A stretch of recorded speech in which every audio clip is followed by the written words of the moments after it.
Welcome to the Rim Break Rodeo. We hope this video helps. In this video, I will explain how to buy crypto from KuCoin. First, you'll need to create an account using your email or phone number. After that, complete the identity verification process to unlock higher transaction limits. For enhanced security, always enable two-factor authentication.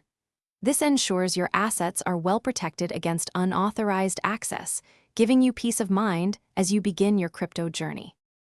Once your account is set up, it's time to fund your wallet. You can deposit fiat currency using various payment methods, like bank transfers or credit cards. Alternatively, transfer existing cryptocurrency from another wallet directly to your KuCoin address. For more flexibility, consider using the peer-to-peer trading option to buy crypto from other users securely. With funds in your account, buying crypto is straightforward. For quick purchases, use the fast buy option to directly acquire popular cryptocurrencies. If you prefer more control over your entry price, place a spot trade on the exchange.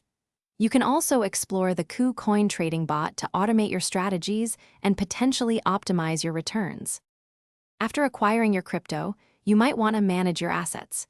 You can withdraw your cryptocurrency to an external wallet for long-term storage or explore options like staking or lending to earn passive income. Remember to always prioritize security for your digital assets. Also, check the description for the link to the Echo Dot smart speaker and other great deals. It's a fantastic way to bring smart home convenience to your space. Thanks for watching. Consider subscribing if we helped you.